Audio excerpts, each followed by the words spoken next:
Assalamualaikum warahmatullahi wabarakatuh.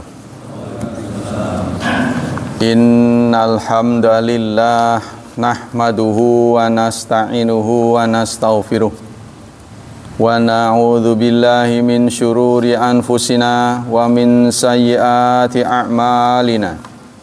May yahdihillahu fala mudhillalah wa may yudlil fala hadiyalah. Asyhadu an la ilaha illallah wa asyhadu anna Muhammadan abduhu wa rasuluh la nabiyya ba'dah. Allahumma salli wa sallim ala nabiyyina Muhammad sallallahu alaihi wasallam wa ala alihi wa sahbihi wa man sara ala nahjihi ila yaumiddin. Amma ba'd. Ayo ikhwah, kita lanjutkan kajian kitab Nadratun Naim tentang Nabi Muhammad sallallahu alaihi wasallam. Kali ini kita akan menyampaikan tentang istri-istri beliau. Bismillahirrahmanirrahim. Azwajuhu sallallahu alaihi wasallam. Istri-istri Nabi Muhammad sallallahu alaihi wasallam. Khadijatu bintu Khuwailid radhiyallahu anha. Yang pertama adalah Khadijah binti Khuwailid. Hiya Khadijatu binti Khuwailid ibnu Asdin ibnu Abdul Uzza bin Qusay bin Kilab. Dia adalah Khadijah binti Khuwailid bin Asdin bin Abdul Uzza bin Qusay bin Kilab. Tazawwajaha sallallahu alaihi wasallam di Makkah. Dinikahi oleh Rasulullah di Mekah. Wa huwa ibnu khamsin wa ishrina sana, saat beliau berusia 25 tahun. Wa baqiyat ma'ahu ila an akramahullah bi risalatih, dan beliau tetap bersama Rasulullah sampai kemudian wafat. Ya, jadi beliau mulai diangkat Rasul itu bersama Khadijah.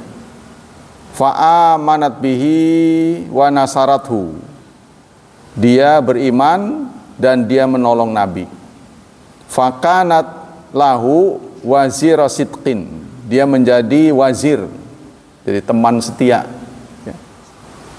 Wa matat qabla hijrati, dan meninggal sebelum hijrah. Nah, inilah yang dikenal dengan Amul Huzn. Ya.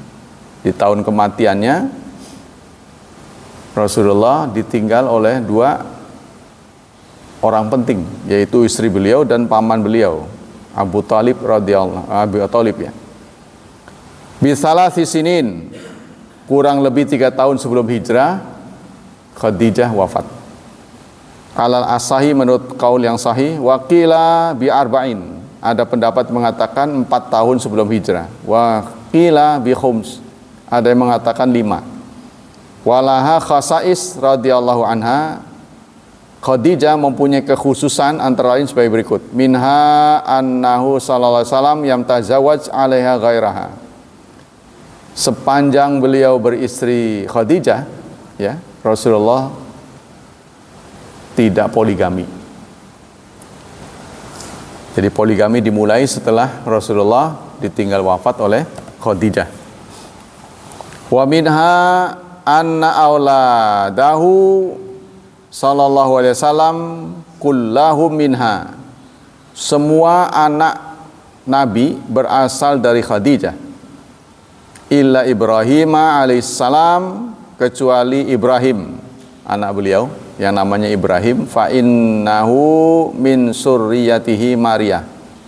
Maka Ibrahim ini, ya, anak dari Maria, Mariatul Qibtiyah. Saat Ibrahim wafat inilah terjadi gerhana matahari.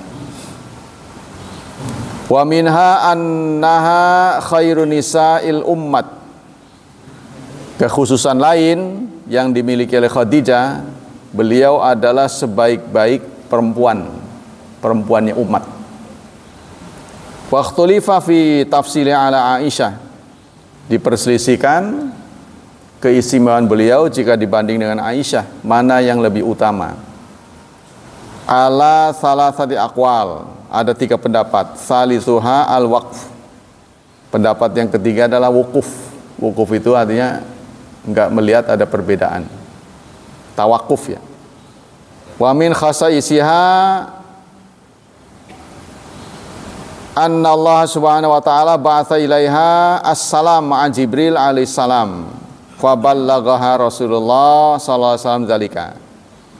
Salah satu kekhususannya adalah Khadijah mendapat salam dari Allah. An Abi Hurairah, diriwayatkan Abi Hurairah radhiyallahu an, qala ata Jibril an-nabiyya. Suatu saat Jibril datang kepada Nabi, faqala ya Rasulullah, hadhi Khadijah. Lalu Jibril berkata, wahai Rasulullah, ini adalah Khadijah. Qad atat ma'aha ina'un fihi idam aw ta'amun aw syarab fa idza hiya atatka faqra alaihi salam. Dia datang dengan membawa wadah, ya, di dalamnya ada lauk dan makanan dan minuman. Nanti kalau dia datang, begitu kata Jibril, faqra alaihi salam min rabbiha, maka sampaikan salam dari Tuhannya. Ya, nggak tahu salam dari Tuhannya. Jadi mendapat keistimewaan lebih dari yang lain. Wa basyirha bi baitin fil jannah, dan sampaikan kabar gembira dengan rumah di surga. Min qasabin, yang terbuat dari manik-manik mutiara, ya. La sakhab fihi wala nasab, tidak ada keluhan, tidak ada keletihan. Nah, itu. Jadi sudah dijanjikan mendapat surga. Ya. Wa min khasaisiha radhiyallahu anha, kekhususan lain yang dimiliki Khadijah, annaha lam ta'suhum qat, beliau tidak pernah menyakiti Rasulullah. Khadijah ini, ya. Wa lam tughadibhu, tidak pernah membuat marah. Wa lam yanalhu minhu ilaun wala atabun qat, bahkan tidak pernah ila.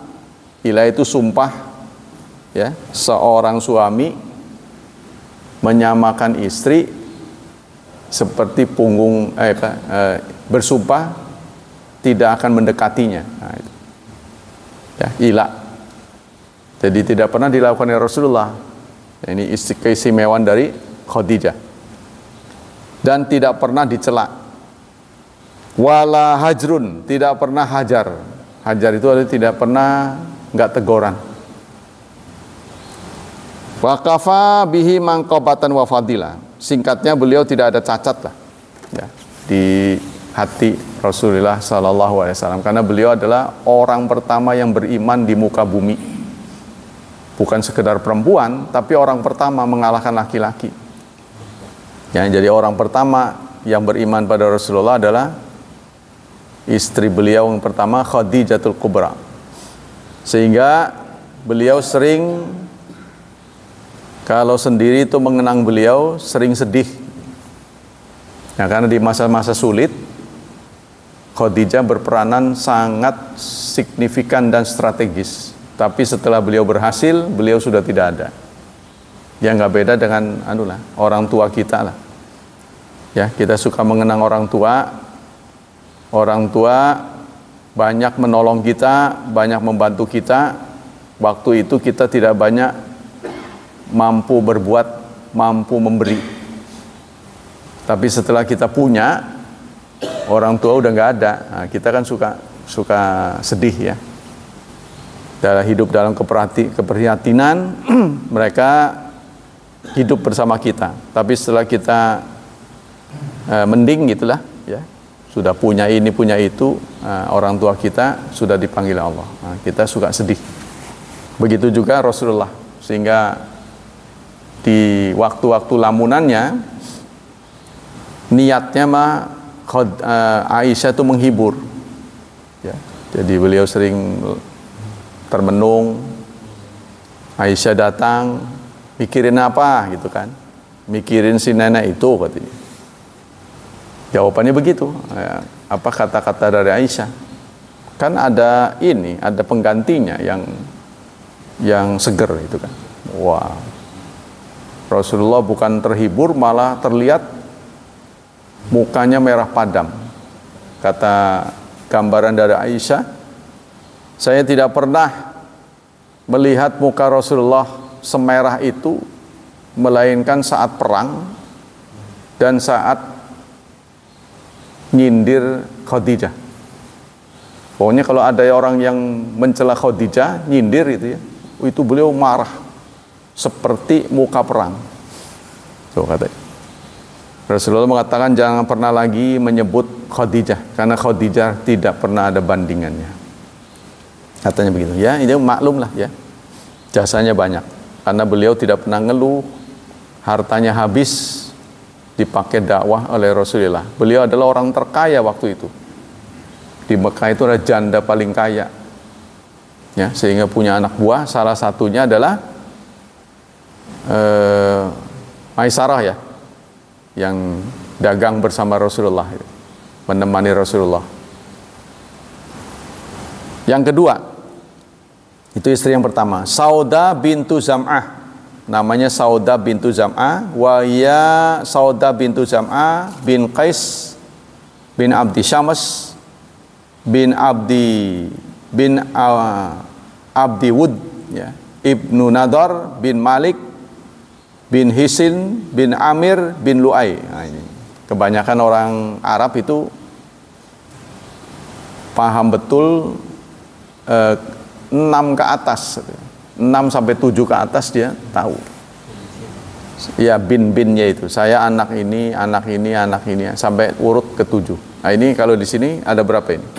Sauda bintu Zam'ah 1, bin Qais bin Abdi Syams bin Abdi Wud bin Nadar bin Malik bin Hisil bin Amr bin Lu'ay. Wah, 9. Ya, mereka rata-rata menghafal. Jadi itu ditularkan ke anaknya. Nanti anaknya juga suruh menghafal, bapakmu namanya ini, kakekmu ini, terus gitu. Wahada kaburat indahu, tapi beliau ini lansia saat dinikah oleh Rasulullah. Wa arada talaqaha, karena itu Rasulullah melihat tubuh beliau yang sudah ringkih, suka menjamu tamu, ya, beliau ingin membebaskan Saudah sebagai istri karena tuanya gitu. Kesian gitu ya. Fawahabat wa arata talaqaha fawahabat yaumahli Aisyah, tapi beliau menolak. Jangan ceraikan saya. Biarkan saya tetap menjadi istrimu, tapi gilirnya itu diberikan kepada Aisyah. Ya, ini nego ya. Jadi ini salah satu bentuk nego dalam Al-Quran dibenarkan. Jika kita sudah menghadapi lansia, satu sama lain sudah tidak bisa berfungsi dengan baik, kita bicara lagi, ya, bicara lagi, dikurangi haknya, tapi jangan dicerai, dikurangi haknya. Kecuali kalau pihak yang bersangkutan, ya sudah ceraikan saya aja lah supaya saya bebas, nah, itu baru. Ya.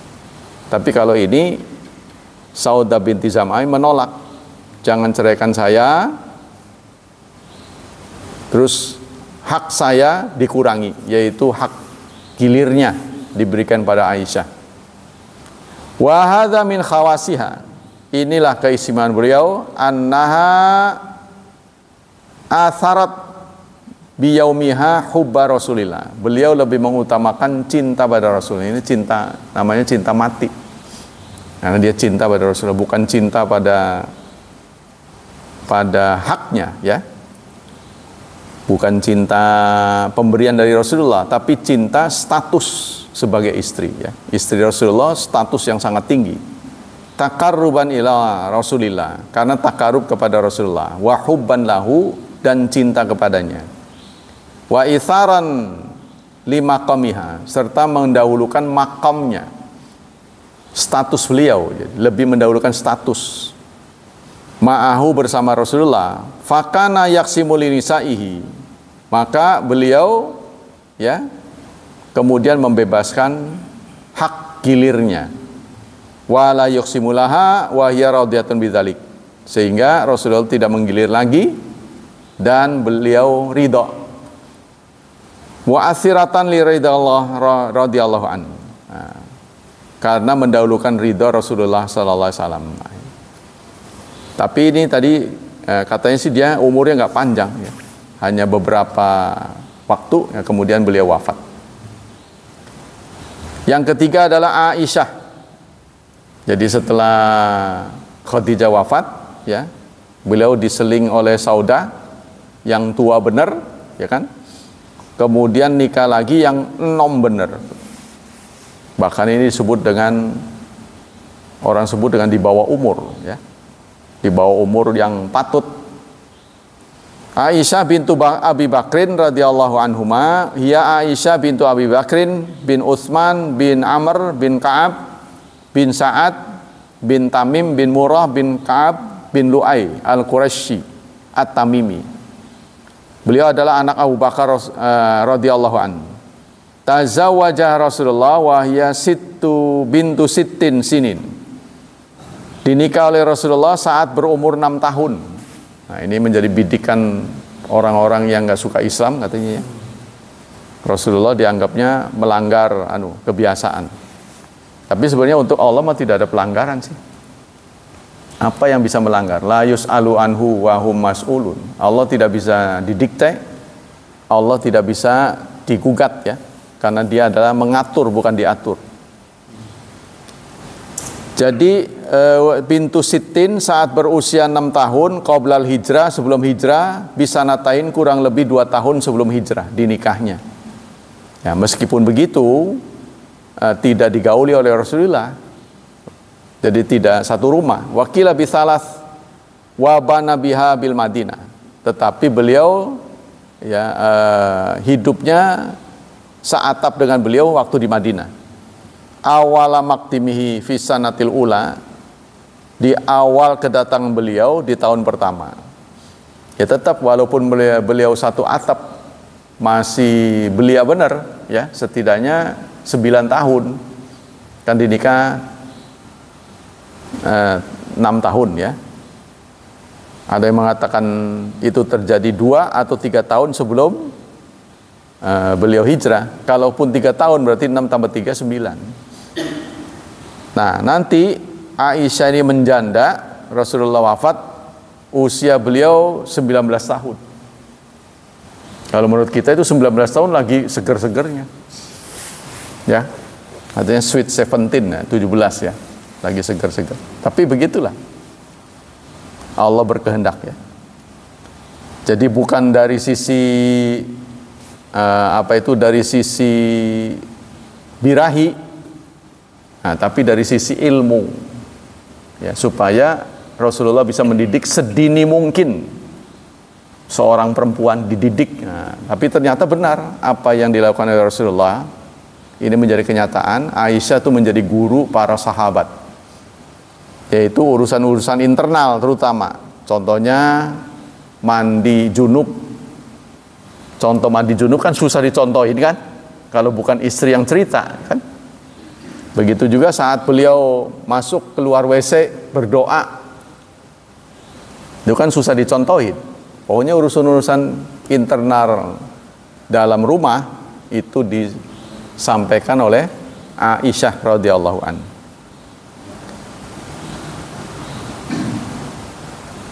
Wa mata anha wa hiya bintu samani asyrah. Nah, saat beliau wafat, Rasulullah wafat, Aisyah berusia 18 tahun.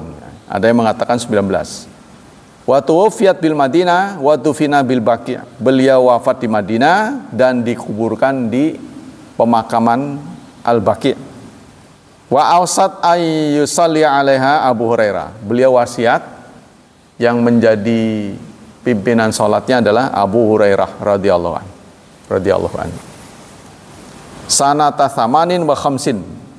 Tahun 8 dan 50 ya, jadi 8 dan 50 tahun 58 Hijriah. Nah, saat itu beliau berusia 8 tahun, berarti 58 ditambah 6 ya. Kan? Jadi saat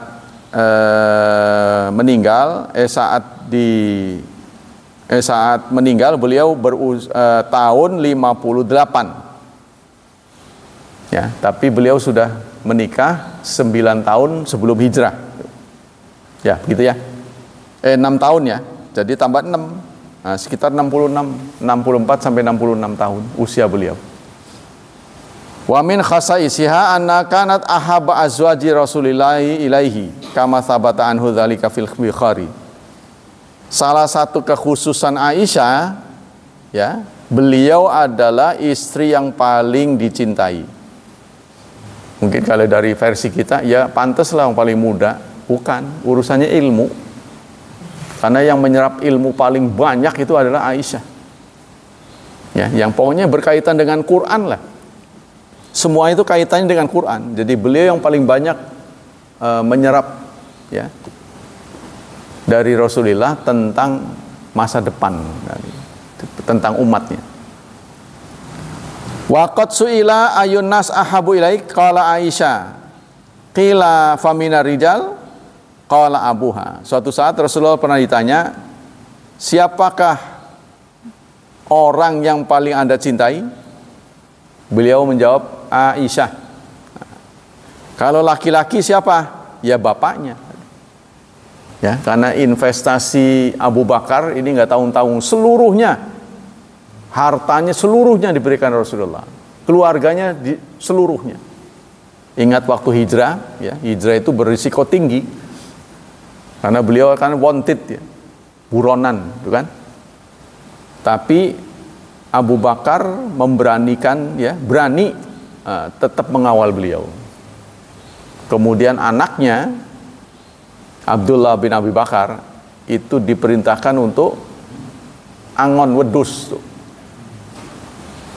digurun supaya jejak kaki Rasulullah terhapus oleh kaki-kaki kambing.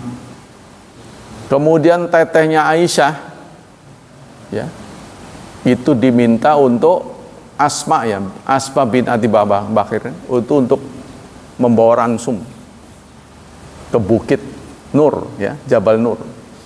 Padahal beliau sedang hamil tua. Nah, kalau kita sempat mampir di Madinah, laki-laki aja kalau naik Jabal Nur itu waduh, tinggi dan berat. Karena bukan seperti di Indonesia ya, di setiap berapa meter tuh ada pohon, kita bisa berlindung. Katakanlah kayak Gunung Pinang lah. Ya. Kalau seperti Indonesia kan banyak pohon-pohonan tuh. Kita bisa berteduh, capek berteduh. Kalau di sana mah nggak ada, batu semua. Terbayang oleh kita panasnya bukan main. Nah, tapi itu dijalani oleh Asma bin Abi Bakar. Ya. Jadi semuanya oleh Abu Bakar diinvestasikan untuk Islam. Maka pantaslah kalau keluarga beliau mendapat keluarga ditempatkan sebagai keluarga yang terhormat. Siapapun yang mencela Abu Bakar, ya, Rasulullah akan marah. Kecuali orang yang berpandangan Syiah. Mereka benci banget ya. Kalau ziarah di Madinah itu mereka meludahi 2 makam setelah Rasulullah. 2 makamnya itu. Padahal kata beberapa ulama, penempatan kubur Abu Bakar dan Umar ini sudah restu Rasulullah. Kan Rasulullah sudah wafat. Nah, ceritanya begini. Suatu saat Rasulullah dalam kegiatan agenda tersembunyi, ya, beliau duduk-duduk di pinggir sumur. Di situ ada Abu Bakar, ada Umar duduk bersama Rasulullah. Kemudian Utsman tiba. Utsman tiba, Rasulullah mengatakan kalau kamu di sana, jangan di sini. Jadi persis kayak kuburannya gitu. Rasulullah, Abu Bakar, Umar duduk di antara. Kamu di sana. Jadi tidak disuruh di. Ini isyarat bahwa kemudian menjadi isyarat bagi sahabat, memang ini restu Rasulullah. Jadi ya, kuburan itu berendeng. Dan Umar bin Khattab meminta restu Aisyah dengan kegembiraan yang meluap. Jadi saya tidak pernah gembira segembira menerima izin dari Aisyah agar rumahnya ditempati untuk kubur saya. Kalau Abu Bakar kan memang bapaknya kan, ya nggak perlu minta izin.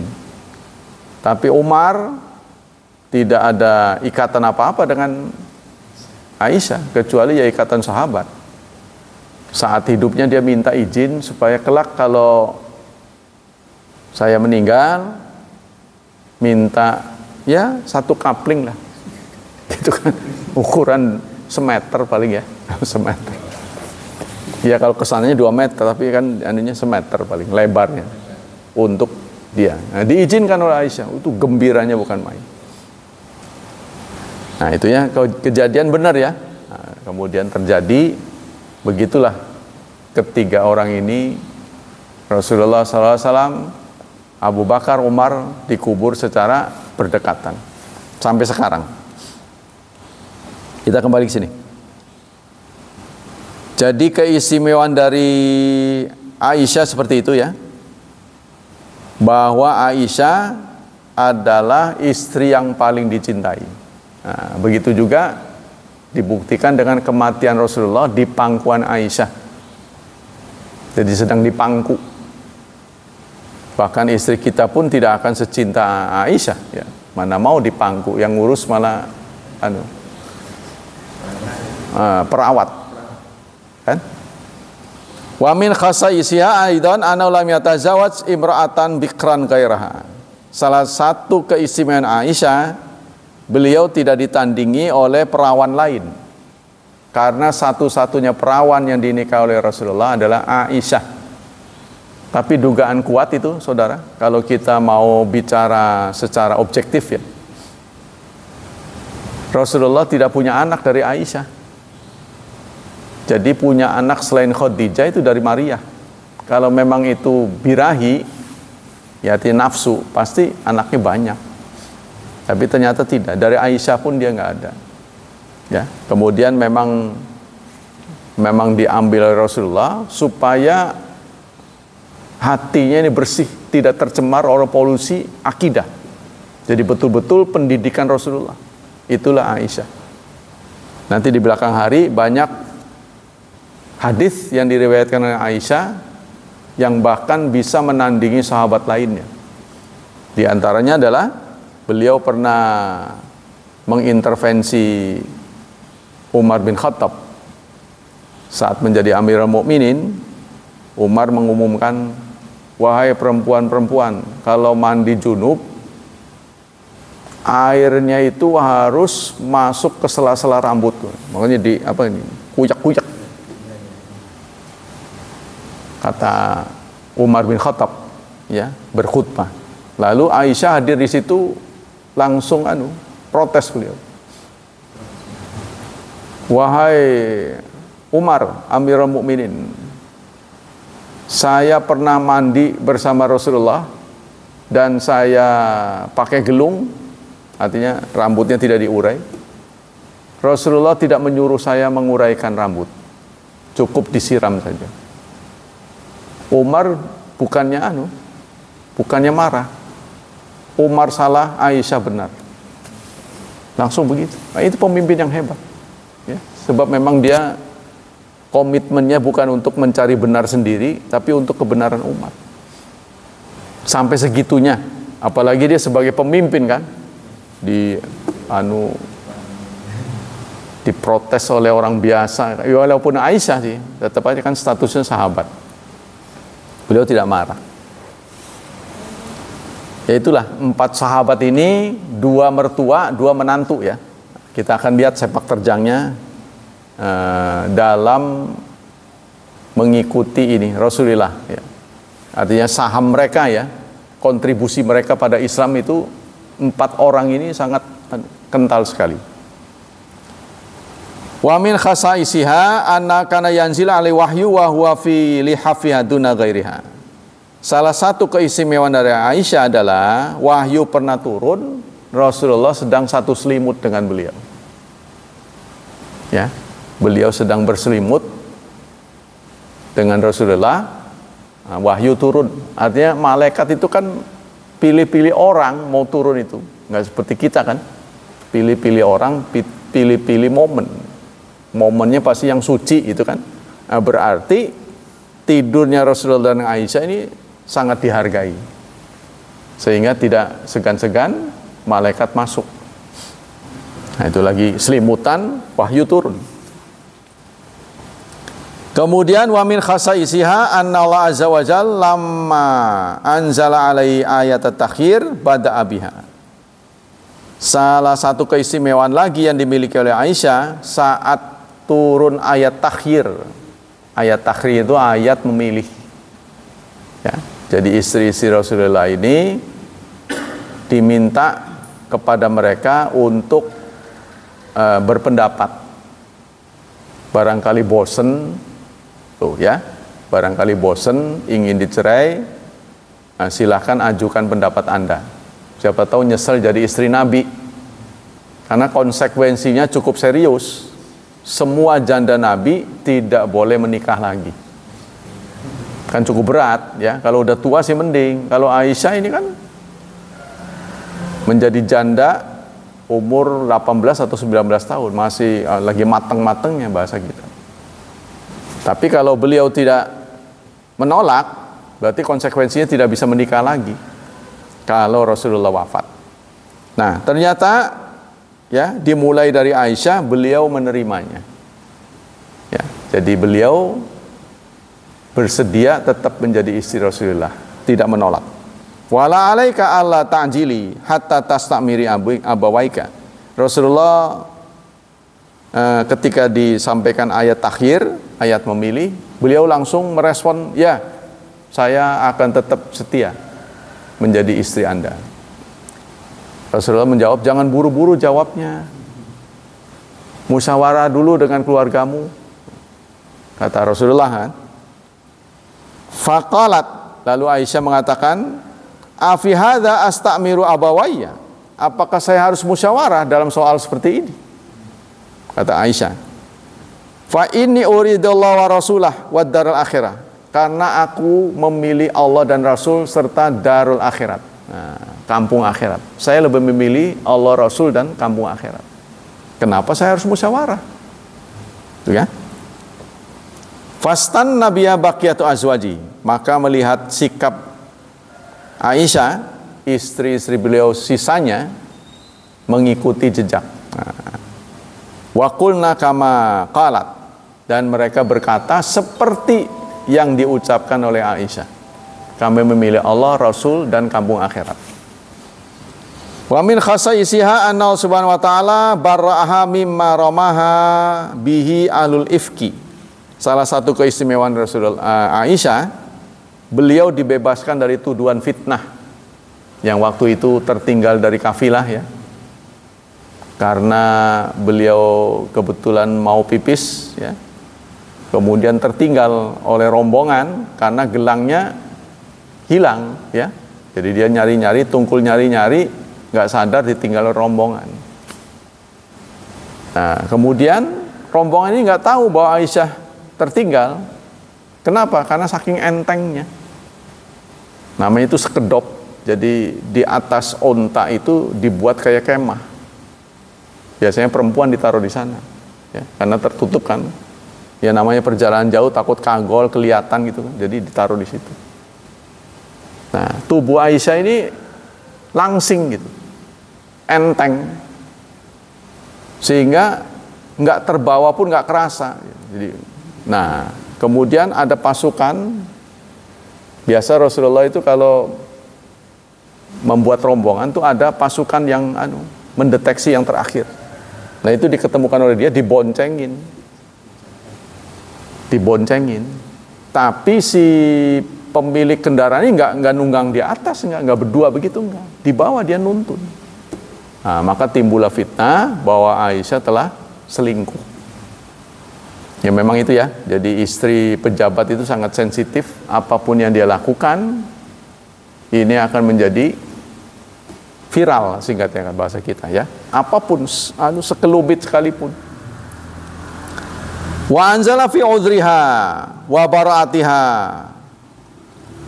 wa huyyan yutla fi maharibi muslimin wa salawatul ila yaumil qiyamah. Kemudian ayat turun yang menginformasikan kebebasan beliau. Ini cukup lama. Setelah kejadian itu ada jawaban dari Allah Subhanahu wa taala tentang pembebasan beliau, itu cukup lama. Lebih dari sebulan apa kalau nggak salah. Sehingga cukup geger. Ya. Mending kalau ada kejadian langsung dijawab. Ini enggak, dibiarkan dulu sehingga marak tuh, semakin meluas. Orang memfitnah Aisyah. Nah. Sehingga Ali bin Abi Thalib diminta pendapat, bagaimana menurut kamu?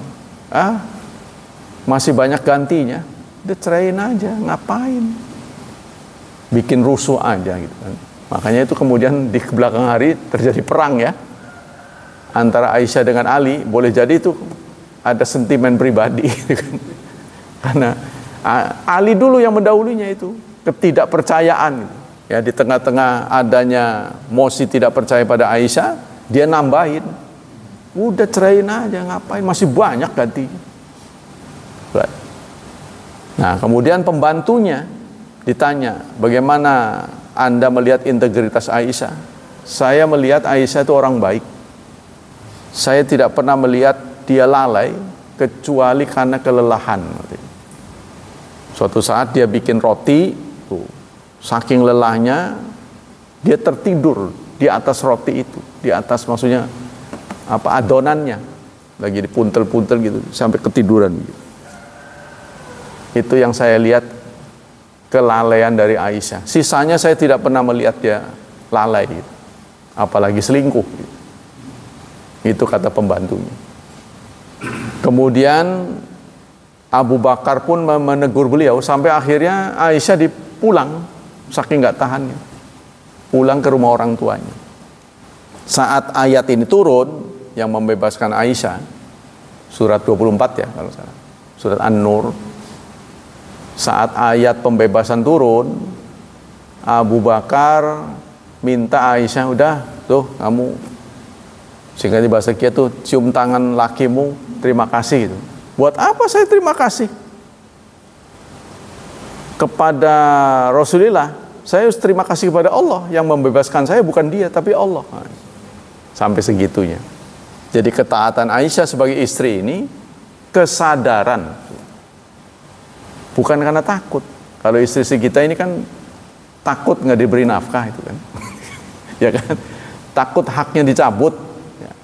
Tapi ini kesadaran, beda, pantulan. Jadi kita itu seperti yang sering saya katakan, hilangkan kesan taat kepada siapapun, cukup taat pada Allah saja, maka Anda akan aman.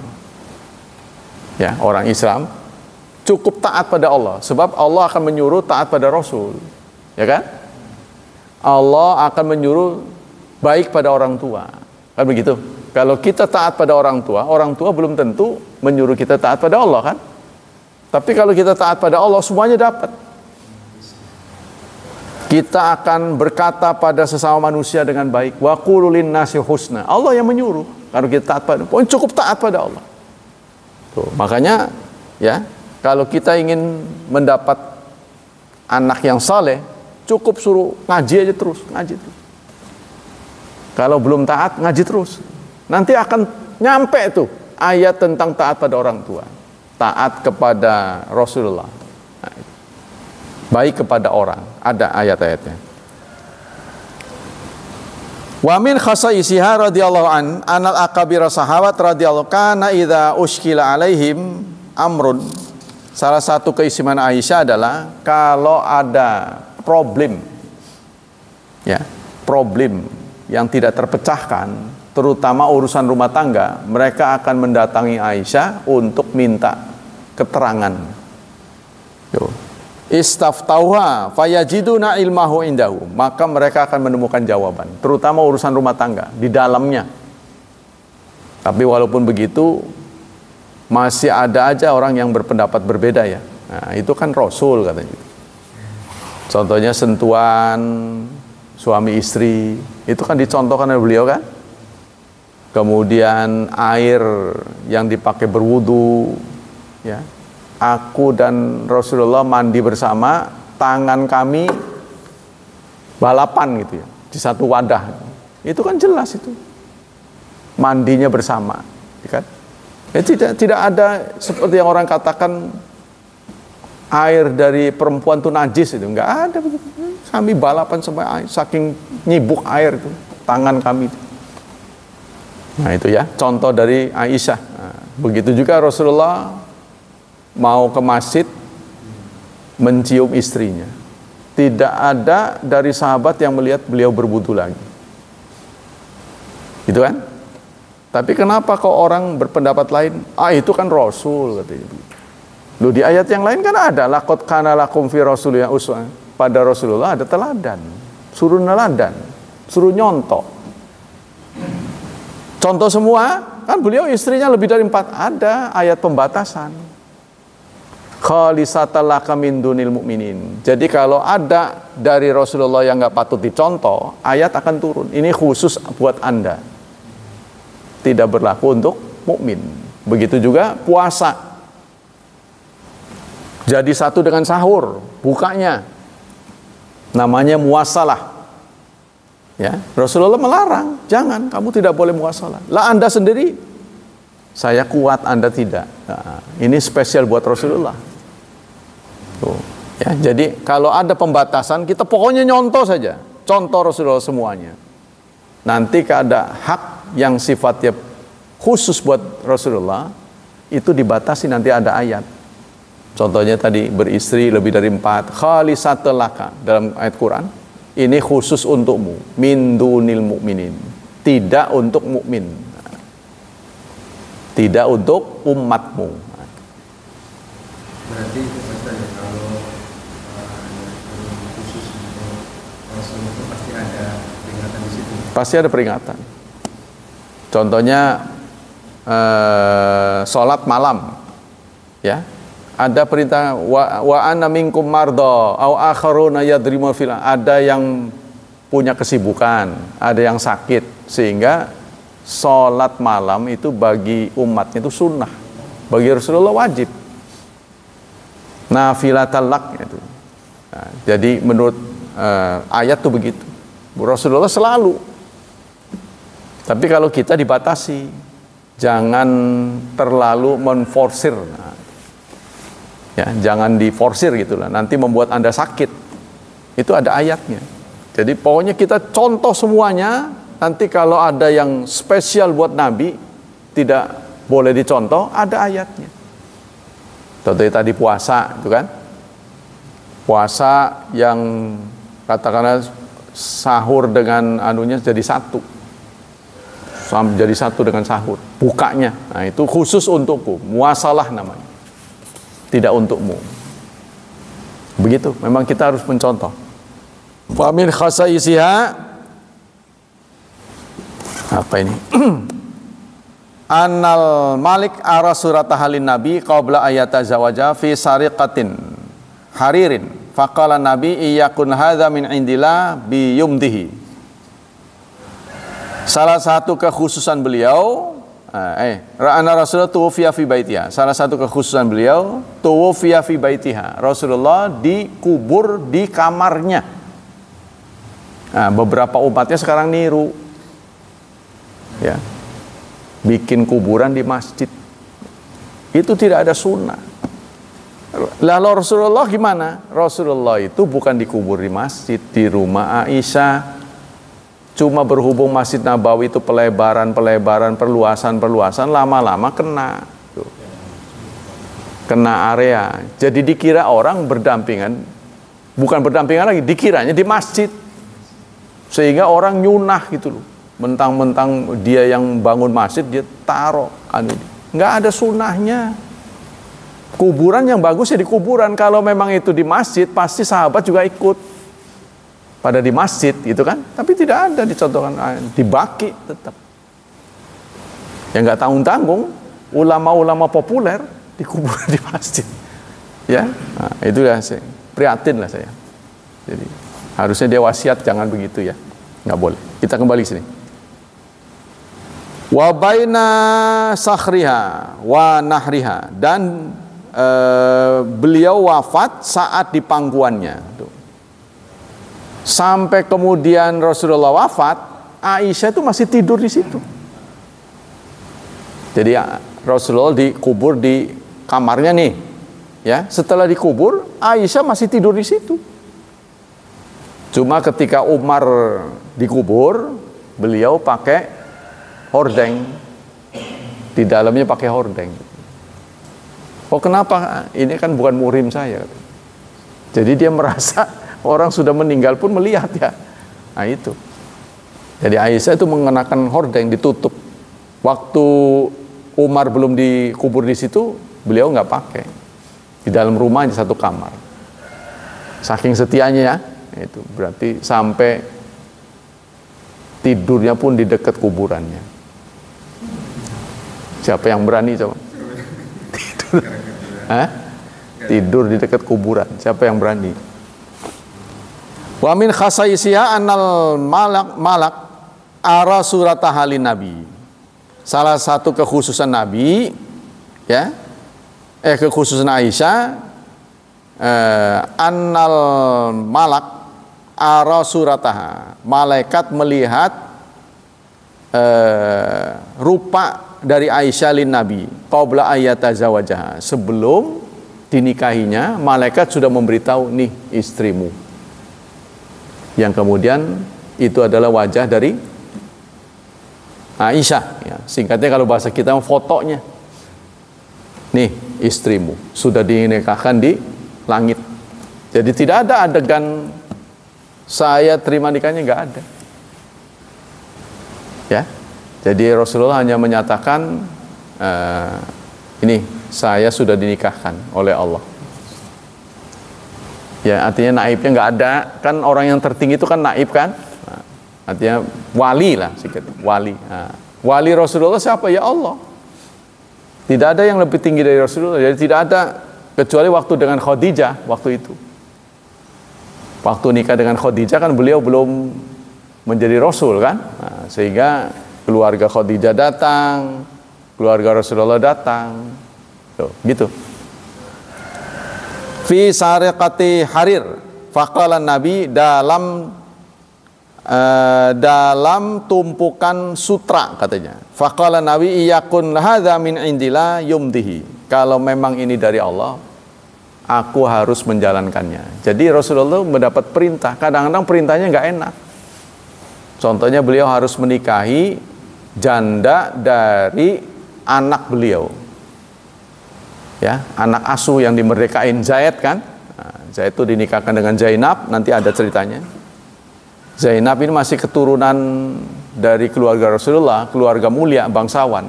Sementara Zaid itu bekas budak. Jadi dari status sosialnya sudah jauh.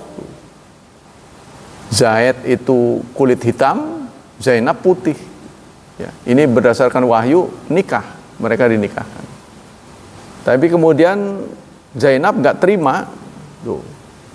Nah, lalu mereka cerai. Setelah cerai, Rasulullah mendapat perintah untuk menikahi Zainab. Sehingga gegerlah dunia waktu itu ya. Masa ada orang menikahi bekas anaknya sendiri katanya. Nah, ternyata ini bernuansa hukum bahwa anak pungut tetap tidak menjadi anak kandung. Nah, itu ya. Jadi tidak ada masalah dalam hukum itu menikahi janda dari anak pungut ini untuk membatalkan tabani katanya. Membatalkan pengangkatan anak. Jadi tidak ada dalam Islam pengangkatan anak. Ya, harus anak asli. Nah, itu. Kalau mas kawin memberi dia, Rasulullah memberi. Malah lebih gede daripada kita. Ada yang mas kawinnya itu pembebasan seperti nanti Juwairiyah ya. Juwairiyah itu adalah keturunan Yahudi, katanya satu-satunya istri Rasulullah yang bermata biru. Matanya biru sehingga menjadi kecemburuan Aisyah karena dia langsing, cantik banget. Iya, lebih cantik. Aisyah sempat cemburu karena beliau sudah mulai gemuk. Dia cemburu, tapi ya itu tetap terjadi lah. Baik, kita lanjutkan dengan materi Riyadhus Shalihin.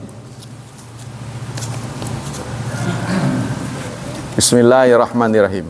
Pokoknya kitab ini menceritakan dengan sisi dari Rasulullah, istrinya, anaknya nanti. Bismillahirrahmanirrahim. Kali ini tentang masih tentang Jumat. Wa anhu dari Abu Hurairah, hadis ke 1158. Diambil dari kitab Riyadhus Shalihin. Dari Abu Hurairah, anna Rasulullah sallallahu alaihi wasallam dzakara yaumal Jumu'ah. Suatu saat Rasulullah berbicara tentang hari Jumat. Ya, membicarakan hari Jumat. Kata beliau, sabda beliau, faqala fiha sa'atun. Di dalam hari Jumat itu ada saat. Saat itu satuan waktu ya. Ada waktu. La yuwafiquha abdun muslimun, yang tidak menepati waktu itu. Jadi ada satu waktu yang jika ditepati, wa huwa qaimun yusalli, dia sedang salat, berdiri salat, yas'alallah syai'an, memohon kepada Allah sesuatu, illa a'tahu iya, maka akan dikabulkan. Ya.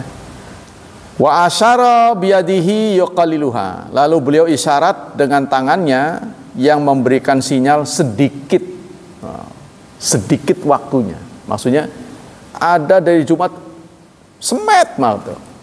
Ya, waktu yang jika menepati siapapun seorang hamba muslim berdoa pasti dikabul. Maksudnya saat ijabah. Apa kesimpulan di sini? Qala Nawawi, Imam Nawawi mengatakan wa yustab iktsar minad du'a yaumal jumu'ah bil ijma'. Dianjurkan kita memperbanyak doa di hari Jumat secara ijma', konsensus ulama ya, kesepakatan ulama. Wa daliluhu haditsu Abi Hurairah anna Rasulullah dzakara yaumal jumu'ah. Hadisnya, dalilnya adalah ini. Tadi itu ya. Fihi sa'atun. Di dalamnya ada saat yang tidak menepati, ya, tidak ditepati oleh seorang hamba yang muslim. Dia berdiri, dia sholat, memohon kepada Allah sesuatu, melainkan akan diberikan apa yang menjadi permintaannya. Rasulullah kemudian memberi isyarat dengan tangan, memberikan arti sedikit, sedikit. Sedikitnya orangnya apa waktunya, ini yang tidak menjadi rahasia. Yang dapat cuma gitu. Waqtalafal ulama fi ta'yin hadis sa'a ala ahad asyara qaulan. Ulama berbeda pendapat tentang yang sedikit itu. Ada 11 pendapat tuh. Ya, yang sedikit itu. Pertama, yang dimaksud sedikit itu adalah waktu dari sejak fajar sampai terbit matahari. Ya, terbit sampai tenggelam. Baina tulu'il fajri wa tulu'i syamsi, antara terbitnya fajar sampai terbitnya matahari. Terbitnya fajar berarti subuh. Dari subuh hari itu sampai muncul matahari duha ya. Tuh yang paling pagi ya. Yang kedua inda zawal, saat zawal. Zawal itu adalah saat zuhur. Yang ketiga, minaz zawal ya khurujil imam. Mulai dari zawal, masuk waktu Jumat, sampai imam keluar. Sampai imam keluar. Imam keluar apa imam masuk ini? Maksudnya sejak mulai mulai Jumatan sampai imam keluar. Berarti keluar dari masjid ya. Nah, selesai maksudnya. Yang keempat, minaz zawal ila ayasira dzil nahwa dzira. Mulai dari masuk waktu sampai dengan menjelang asar. Tuh, pendapat yang keempat. Pendapat yang kelima, minal khuruj imam ila faraghi salatih. Mulai dari keluarnya imam sampai selesai sholatnya. Berarti ini bukan keluar masjid, masuk berarti. Sebab ini mulai dari keluarnya imam sampai selesai sholatnya. Tuh. Kalau tadi tuh ya mulai keluarnya imam berarti masuknya imam. Ya, masuknya imam. Pokoknya imam ada di masjid itu waktu ijabah. Kemudian pendapat yang lain sampai dia pergi, ya, sampai dia keluar masjid. Yang keenam, baina khurul imam wa salatih, antara keluarnya imam dan sholatnya. Masuknya imam sampai sholatnya, berarti pendek sekali ya. Ini masih di seputar itu. Yang ketujuh, hina tuqamus salah hatta tafraq, saat qomat untuk sholat Jumat sampai selesai. Yang kedelapan, baina julusul imam ala mimbar ila faraghi min salatil Jumat, mulai dari duduknya imam. Jadi selisihnya dikit-dikit perbedaannya ya. Mulai duduknya imam di atas mimbar sampai selesai Jumat, sampai assalamualaikum. Yang kesembilan, mina asar ila ghurubi syams, ada yang mengatakan asar sampai maghrib waktu ijabah. Yang kesepuluh, akhir sa'atan minan nahar, akhir saat berarti mendekati maghrib, mendekati maghrib. Yang ke-11, annaha makhfiyatun minal yaum kalailatul qadar. Pendapat yang ke-11, tidak ditentukan, yang penting Jumat. Ini rahasia, kapan waktunya bisa berpindah-pindah katanya. Sama dengan Lailatul Qadar. Rahasia katanya, ini berpindah-pindah. Nah, pendapat ini kemudian dikuatkan oleh Imam Nawawi, pendapat yang ke-8 ya, yaitu antara duduknya imam sampai selesai Jumat. Mulai imam duduk sampai dia salam. Itu pilihan dari Imam Nawawi. Mengapa Imam Nawawi memilih pendapat yang ke-8? Faqad tsabata fi Sahih Muslim, karena beliau memadukan hadis yang terdapat dalam Sahih Muslim dari Abi Musa al-Asy'ari, sami'tu Rasulullah yaqul, beliau mendengar Rasulullah bersabda, hiya ma baina, saat ijabah itu adalah antara duduknya imam sampai imam menyelesaikan sholat. Jadi mulai nongkrong di mimbar sampai dengan assalamualaikum. Nah, itulah saat ijabah. Fa hadza sahihun sarihun la yambagil udulu anhu. Ini adalah pendapat yang paling kuat. Ya, pokoknya mulai khatib bicara sampai selesai salam. Nah, itulah waktu ijabah. Doa ini kadang-kadang menurut pengertian kita dengan hadis itu kadang-kadang berbeda. Contohnya Rasulullah pernah mengatakan afdhalu doa, sebaik-baik doa dalam Arafah adalah la ilaha illallah wahdahu la syarikalah lahul mulku wa lahul hamdu wa huwa ala kulli syai'in qadir. Kata Rasulullah, sebaik-baik doa adalah di Arafah itu lafaz la ilaha illallah wahdahu la syarikalah lahul mulku wa lahul hamdu wa huwa. Jadi enggak ada doanya itu. Ya kan? Kan itu lafaz zikir itu. Tapi oleh Rasulullah disebut doa. Nah, mungkin kita duduk itu keinginan hati kita sudah ditangkap oleh Rasulullah. Sebab kalau kita bicara kan sangkut, wong ini imam khotib lagi bicara, kok kita bicara berdoa, ini nggak mungkin. Ya, begitu. Mereka berselisih itu tidak mungkin menentang Rasul, karena Rasulullah tidak menjelaskan. Sehingga mereka berkreasi. Jadi ada ruang yang terbuka. Iki sing bener semet ku premen ku. Rasulullah isyarat dengan tangan. Semet. Kalau menurut kita harusnya dibanjiri pertanyaan, semet ku premen maksudnya begitu. Tapi entah kenapa tawadunya sahabat nggak berani nanya. Nggak berani nanya. Maksudnya begini itu apa? Ya kan? Sehingga menyisakan pertanyaan buat kita sekarang ini yang sudah ditinggal Rasul, kita nggak bisa nanya lagi. Kalau mereka kan masih bisa. Punten Rasul tadi begini ini apa? Semet itu semet uang itu. Waktune gitu kan. Sing jelas sih begitu.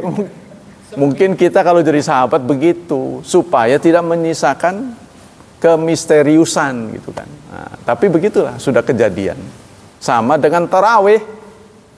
Kan tarawih nggak ada ketentuan rakaatnya. Ya, saking berak gitu bahasa sini, saking beraknya sholat bersama Rasulullah. Rasulullah seumur hidup hanya mencontohkan 3 malam. Jadi malam pertama setelah Isya, jelas-jelas bukan sholat wajib karena sudah menjalankan Isya, sholat lagi. Mereka ikut. Pokoknya Rasulullah apapun mereka ikut. Karena ada legitimasi untuk lakot kana lakum. Nah, kalau di rumah udah bagian Aisyah tuh, mereka mundur. Tidak mungkin orang bisa mencatat kalau nggak dekat. Berarti kan kemana-mana diikutin, ya kan? Kayak wartawan lah gitu, presiden diburu wartawan, kemana-mana diikuti, dicatat. Nanti disebarin, dihafal kebanyakan bukan dicatat, dihafal, disampaikan, dihafal, disampaikan. Terbayang itu, Rasulullah begitu. Nah, ketika malam pertama sahabat ngikut, cerita, wah kamu tuh buru-buru pulang sih, kemarin saya ngikut. Nah, malam kedua banyak, malam ketiga banyak, malam keempat beliau nggak mimpin. Subuhnya beliau mengatakan, semalam kalian berkumpul dengan jumlah lebih banyak ya? Iya ya Rasulullah, tapi engkau tidak memimpin sholat. Sengaja aku lakukan supaya tidak menjadi wajib bagi kalian. Nah, sahabat-sahabat kemudian berinisiasi untuk menyampaikan Rasulullah, ya Rasulullah, kami lanjutkan ya. Oh silahkan. Nah, maka dilanjutkan oleh sahabat-sahabat. Nah, ini berapa rakaat ini selama 3 malam gak ada yang ngitung. Sehingga sekarang masih menjadi gaib, menjadi misteri. Kata Aisyah, saya tidak pernah melihat Rasulullah di bulan Ramadan maupun bukan Ramadan lebih dari 11 rakaat. Maka itulah yang dijadikan panduan. Tapi Aisyah kan melihatnya di rumah, ya kan? Sehingga terjadi perselisihan sholat rawatib, sunnah rawatib. Menurut Aisyah berapa itu? 11 ya? Menurut yang lain 13 rawatib. Rawatib itu 2 sebelum subuh, ya. Yang mengatakan 10, 2 sebelum subuh, 2 sebelum zuhur, 2 sesudah zuhur, 2 sesudah maghrib, 2 sesudah isya. Nah, ini yang mengatakan 10. Yang mengatakan 12 sebelum zuhurnya ada 2.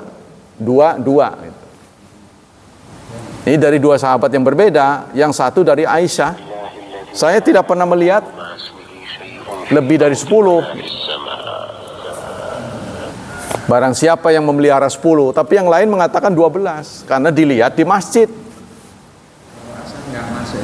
Hah? Nggak masuk, tapi masuk sunnah. Yang disebut rawatib itu Rasulullah nggak pernah meninggalkan. Sunnah tapi nggak meninggalkan kecuali safar. Ketika beliau safar, rawatib semuanya hilang kecuali subuh. 2 rakaat subuh tetap beliau lakukan saat safar dan witir. Jadi sholat sunnah yang dilakukan saat safar itu hanya witir dan 2 sebelum subuh. Sisanya semua nggak ada. Demikianlah hadirin hafizani hafizakumullah kajian pagi ini. Semoga Allah Subhanahu wa taala melimpahkan pahala yang berlipat untuk kita.